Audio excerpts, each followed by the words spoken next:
जय हिंद दोस्तों, जय हिंद बच्चों। आज हम भूगोल में बात कर रहे हैं 5वें चैप्टर के अंतिम टॉपिक पर, जिसका नाम है मानव विकास संकल्पना यानी ह्यूमन डेवलपमेंट कंसेप्ट पर। तो टॉपिक को शुरू करते हैं।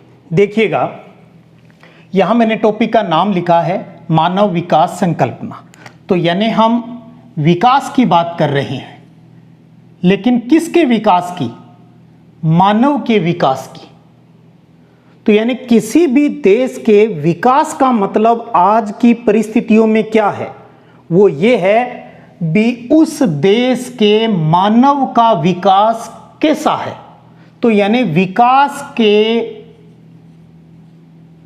केंद्र जो बिंदु है, विकास के केंद्र में जो बिंदु है वो अब मानव है। किसी भी देश के विकास का मतलब है वहां के मानव का विकास। तो हम मानव विकास संकल्पना को पढ़ें।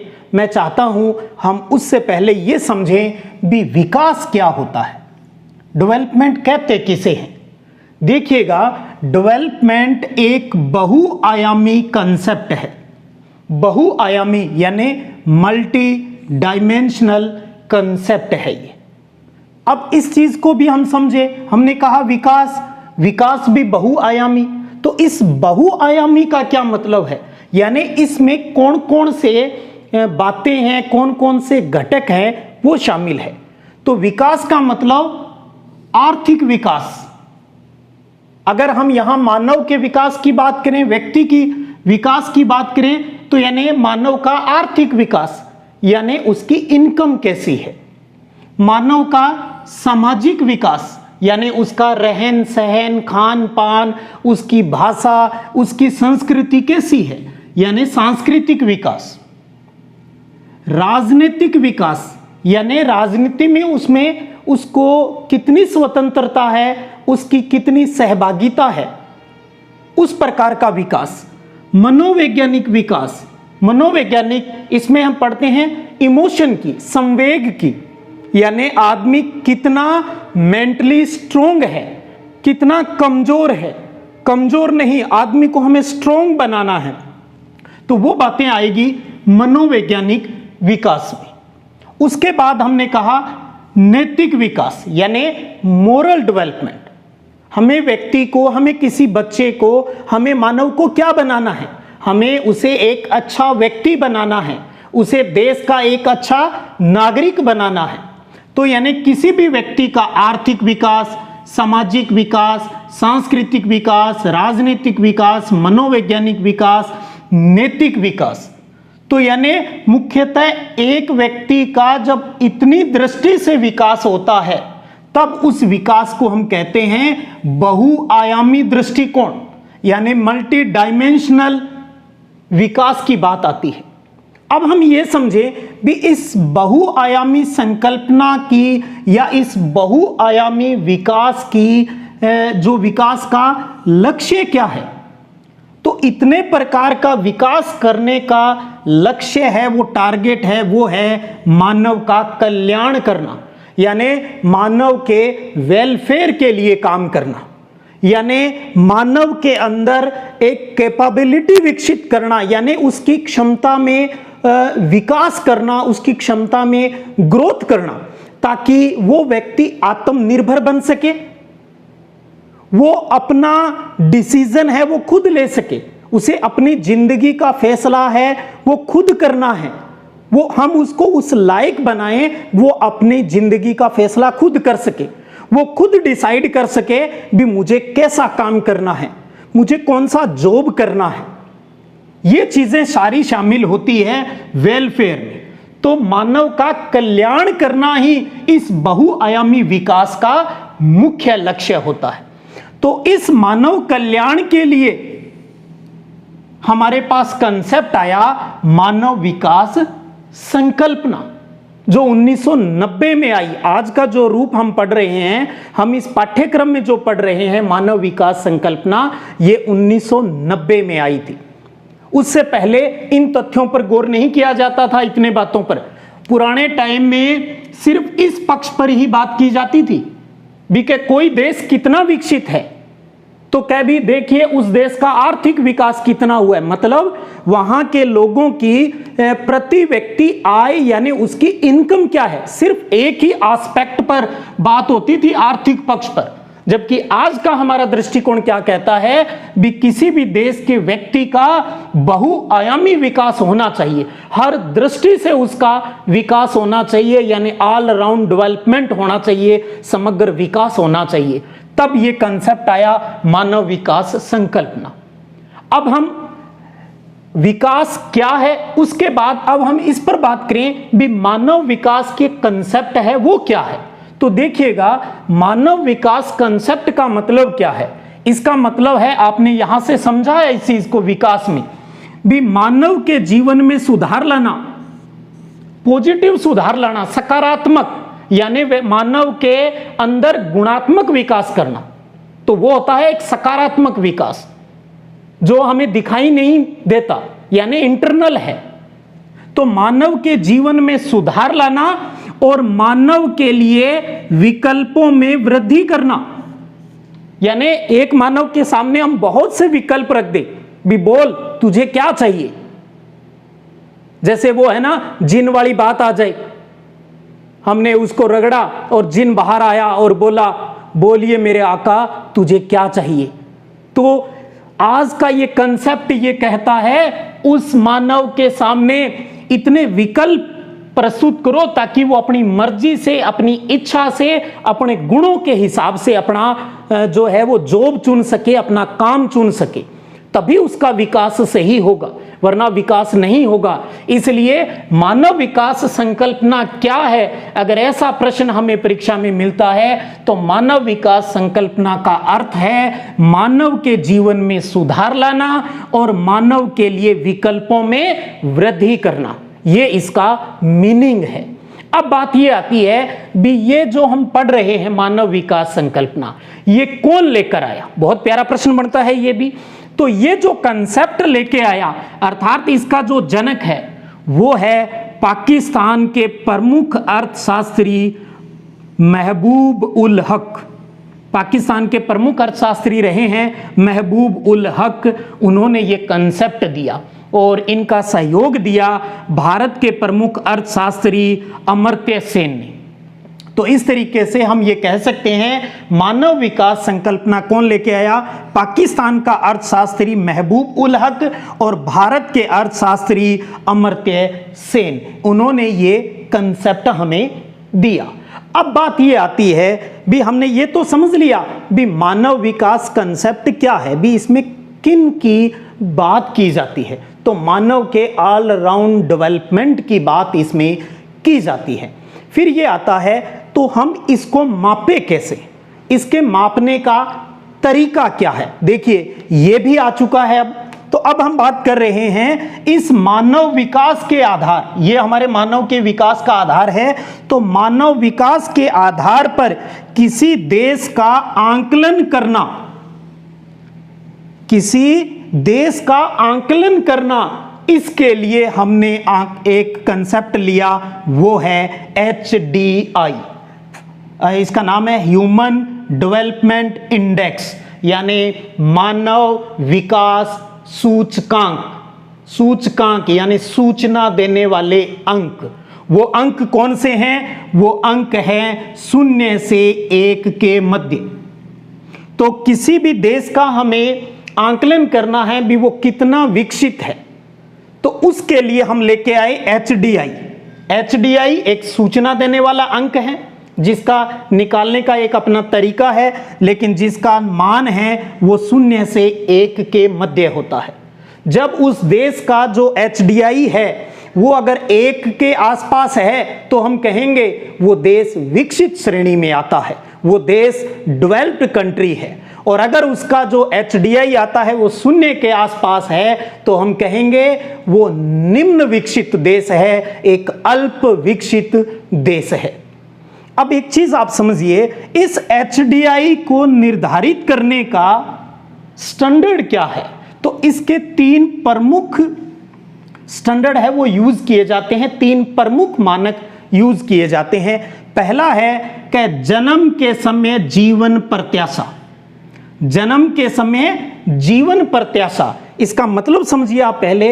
इसका मतलब है भी जब बच्चे का जन्म होता है उस टाइम उसके जीवन जीने की संभावना कितनी है, यानी वो कितना लंबा जीवन जिएगा, यानी उसकी एवरेज उम्र कितनी है, औसत उम्र कितनी है, इसका निर्धारण है वो इसके अंतर्गत होता है जन्म के समय जीवन प्रत्याशा।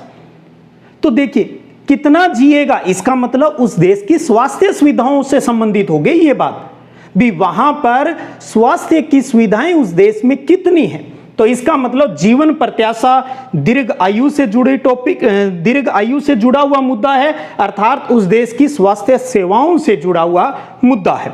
दूसरी चीज आती है प्रति व्यक्ति आय, इनकम क्या है, एक व्यक्ति की इनकम क्या है। जो हमने पहले कहा आपको, आर्थिक विकास के अंतर्गत पहले सिर्फ इसी पॉइंट की बात होती थी, अब ये आज के संदर्भ में एचडीआई का एक घटक है, प्रमुख नहीं है, लेकिन प्रमुख में एक घटक है, सिर्फ अकेला नहीं है ये।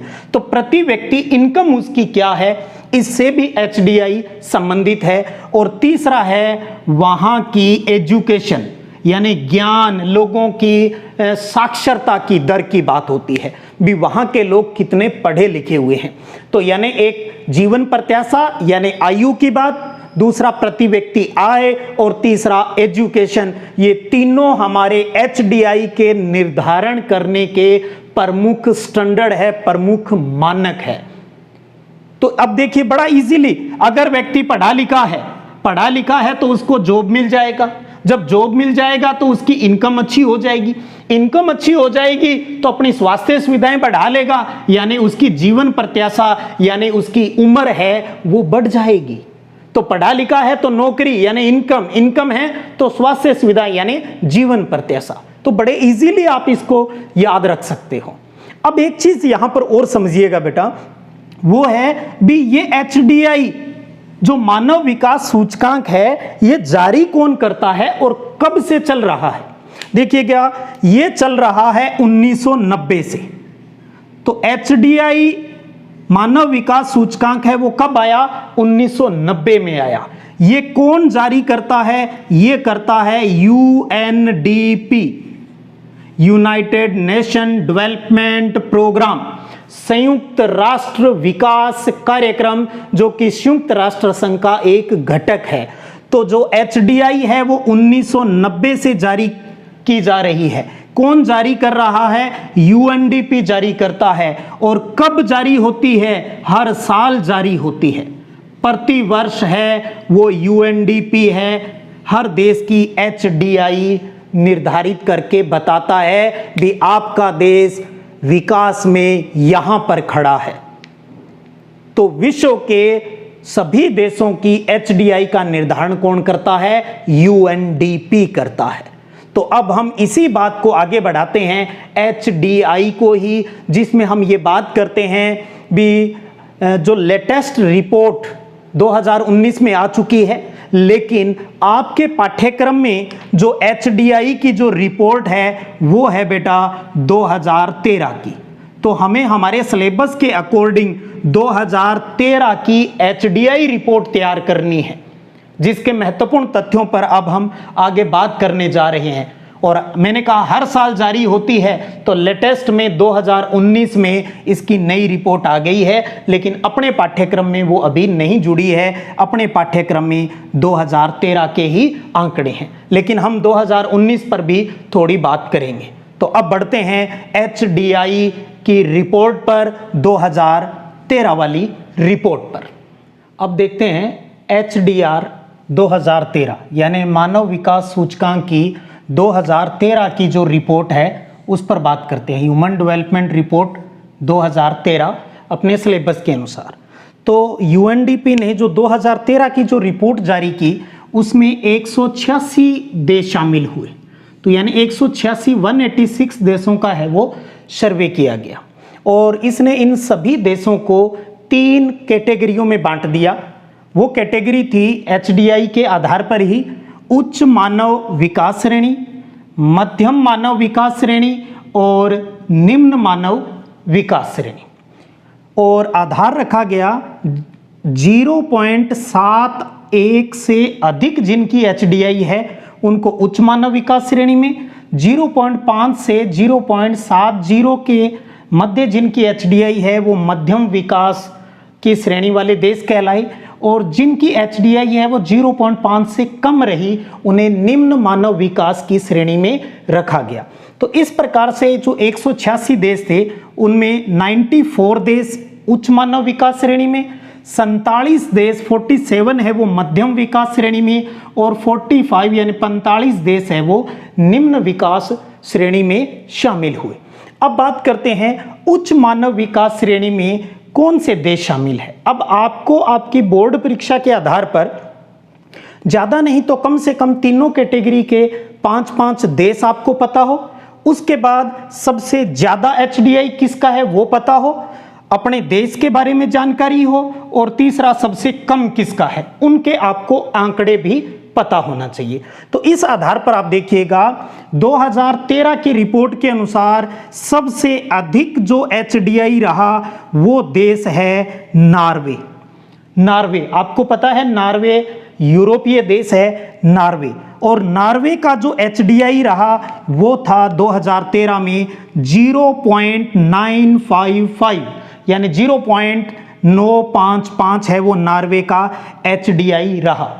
उसके अलावा 2 नंबर पर जो देश रहा वो ऑस्ट्रेलिया, 3 नंबर पे यूएसए संयुक्त राष्ट्र अमेरिका, 4 नंबर पे जो देश रहा वो नीदरलैंड, और 5 नंबर पे जो देश रहा वो न्यूजीलैंड। ये क्रम से 5 देश हैं, बाकी मैंने क्रम से नहीं लगाए हैं। तो ये 2013 में ये 5 देश क्रम है इनका। तो सबसे अधिक मानव विकास सूचकांक किस देश का? नॉर्वे का, और कितना? 0.955 रहा। ठीक है, अब ये बात आती है तो आप ज्यादातर इसमें देखेंगे तो अमेरिका महाद्वीप का यूएसए आ गया, ओसेनिया का ऑस्ट्रेलिया और न्यूजीलैंड आ गया। उसके अलावा लगभग सभी जो पश्चिमी यूरोपीय देश हैं वो सारे इसके अंतर्गत शामिल हैं। कारण क्या रहा? कारण ये है जैसे अमेरिका और वहां की तो जनसंख्या कम है लेकिन वहां संसाधन ज्यादा थे। यूरोपीय देशों की बात करें वहां संसाधन के साथ साथ जनसंख्या भी अधिक थी लेकिन फिर भी उच्च विकास की श्रेणी में है। क्यों है? क्योंकि वहां पर टेक्नोलॉजी उनकी बहुत अच्छी है, टेक्नोलॉजी अच्छी है। तो इसका सीधा सा हमने जननांकिकीय संक्रमण सिद्धांत पढ़ा, उसका ध्यान रखिए आप। जो चौथी और 5वीं अवस्था में आने वाले जो देश हैं वो सभी का ही उन सभी का एचडीआई है वो उच्च मानव विकास श्रेणी वाला है। सीधा सा है याद रखने का तरीका। उसके बाद मध्यम विकास श्रेणी की बात करें जिसमें हमारा अपना देश भी शामिल है, भारत। उसके अलावा भारत के पड़ोसी देश भी मध्यम विकास श्रेणी में ही है, यानी एशिया महाद्वीप वाले देश हो गए। भारत है, चाइना है, पाकिस्तान है, बांग्लादेश है और भूटान है। हालांकि मानव विकास है वो चाइना का हमसे थोड़ा अधिक है, लेकिन हमने क्योंकि हमें हमारे देश का पता होना चाहिए परीक्षा की दृष्टि से तो मैंने भारत को ऊपर रखा है। तो मध्यम मानव विकास श्रेणी में भारत, चीन, पाकिस्तान, बांग्लादेश और भूटान है। एक अपना पड़ोसी देश है नेपाल, जो आप देखेंगे यहां पर नेपाल मैंने निम्न मानव विकास श्रेणी में लिखा है। तो ध्यान रखिएगा नेपाल अपना पड़ोसी है लेकिन हमसे दूर है, वो निम्न में है। नए से नए मिला देना, नेपाल यानी निम्न वाले में है, जबकि और बाकी मोस्टली पड़ोसी हैं भारत, चीन, पाकिस्तान, बांग्लादेश, भूटान, ये मध्यम मानव विकास श्रेणी में शामिल है। अब बात करते हैं निम्न मानव विकास श्रेणी में, तो सबसे लास्ट में जो देश शामिल था 2013 में वो नाइजर यानी 186वां देश। पहला देश नॉर्वे और 186वां देश है वो नाइजर, जिसका एचडीआई था 0.304 यानी बहुत ही कम एचडीआई, सबसे कम। उसके अलावा चाड, जाम्बिया, माली और नेपाल। मैंने कहा 5-5 देश अपने को याद रखने हैं। नाइजर, चाड, जाम्बिया, माली और नेपाल है वो निम्न मानव विकास श्रेणी वाले देशों में शामिल है। ये अब देखिएगा हमने दुनिया के बारे में बात कर ली जिसके लिए यूएनडीपी हमें बताता है। अब हम इन 186 देशों में से भारत की स्थिति भी तो देखें। 186 में भारत का नंबर कौन सा है भी, कितवें नंबर पे आता है? तो ध्यान रखिएगा भारत की जो पोजीशन है वो है 138 यानी 138वें नंबर पे आता है अपना देश। तो ये भी प्यारा प्रश्न बनता है। 2013 की HDR रिपोर्ट के अनुसार भारत का कौन सा स्थान रहा? 138वां स्थान रहा। अब हम, ये तो UNDP की बात थी। अब आप देखिएगा, हमारे भारत देश में राज्य है, भी विश्व है वो देशों में बंटा है, और देश है वो राज्यों में बंटा है। तो थोड़ी सी जानकारी हम और कर लेते हैं। एक तो ये कर लेते हैं भी भारत के राज्यों का HDI कौन जारी करता है। तो आपके नॉलेज के लिए बता दूं, ये काम करता रहा है पहले योजना आयोग, और अब योजना आयोग के स्थान पर नीति आयोग आ गया है। तो भारत के राज्यों की जो HDI है वो नीति आयोग द्वारा जारी की जाती है। उस आधार पर बात करते हैं, तो भारत का कौन सा राज्य सर्वोच्च HDI लिए हुए है, यानी सबसे अधिक मानव विकास श्रेणी वाला भारत में राज्य कौन सा है? तो आप ध्यान रखिएगा, वो राज्य है केरल। तो केरल की HDI है, यानी मानव विकास सूचकांक, वो सबसे अधिक है। अब एक बहुत प्यारा प्रश्न यहाँ ये भी बन जाता है भी क्यों है? क्यों है? क्योंकि केरल की जो लिटरेसी रेट है, साक्षरता दर है, वो बहुत अधिक है। साक्षरता दर उच्च है। तो उच्च साक्षरता दर के कारण केरल का मानव विकास सूचकांक है वो सर्वाधिक होता है। उसके अलावा अगर दो राज्य आपको और याद रखने पड़े तो मैं आपको बताऊंगा, वो है अपने दिल्ली और हिमाचल प्रदेश। केरल के बाद आता है दिल्ली का नंबर, और दिल्ली के बाद आता है हिमाचल प्रदेश का। तो 3 अधिक HDI वाले राज्य हैं। अब बात करते हैं सबसे कम वाले। सबसे कम में आता है सबसे लास्ट राज्य बिहार। बिहार का HDI भारत में सबसे कम है। उसके अलावा राज्य आता है वो है उड़ीसा, और उसके अलावा है छत्तीसगढ़। तो इनका HDI है, बिहार, उड़ीसा और छत्तीसगढ़ का, वो बहुत कम होता है। इसका क्या कारण है भी इनका मानव विकास सूचकांक कम है? तो वो है वहाँ की राजनीतिक विकास की बात करें, वहाँ के आर्थिक विकास की या ऐतिहासिक विकास की बात करें, तो इन तीनों ही दृष्टि से ये राज्य हैं वो पिछड़े हुए हैं। तो वहाँ के लोगों का न तो उचित तरीके से राजनीतिक विकास हो पाया, न आर्थिक और न ही ऐतिहासिक डेवलपमेंट है वहाँ का हो पाया, इसलिए उनका जो डेवलपमेंट है वो बहुत ही कम है। तो ये तो अपने पाठ्यक्रमानुसार हुई 2013 से संबंधित विश्व के सभी देशों और भारत के प्रमुख राज्यों की बात। अब एक चीज हम यहां पर और कर लेते हैं, क्योंकि 2019 में HDR की 2019 में लेटेस्ट रिपोर्ट आ चुकी है, तो मैं चाहता हूं आप बच्चों को यह भी जानकारी हो, और आप अगर प्रश्न आता है तो उसमें बड़े प्रश्नों में आप इस चीज को ऐड भी कर सकते हो। तो 2019 में कितने देशों का जो HDI है वो जारी हुआ, ये आपको सबसे पहले पता होना चाहिए। तो वो देश थे 189, 189 देश, जबकि 2013 में 186। फिर 2019 में भी पहला स्थान नॉर्वे का रहा, ठीक है, 2013 में भी टॉपर रहा। उसके अलावा आपको भारत का याद रख सकते हो, 2019 में, 2013 में भारत का स्थान 138वां, लेकिन 2019 में जो भारत का स्थान है वो 129वां, यानी विकास की दृष्टि से भारत लगातार विकास के पथ पर अग्रसर है। तो ये 2019 के आंकड़े। तो ये था अपना 5वें चैप्टर का अंतिम टॉपिक, मानव विकास संकल्पना और HDI पर हमने बात की। उम्मीद करता हूं आपने एंजॉय किया होगा और आपको ये टॉपिक बहुत अच्छे से क्लियर हुआ होगा। इसी प्रकार पढ़ते रहिएगा, बढ़ते रहिएगा। जय हिंद, जय भारत।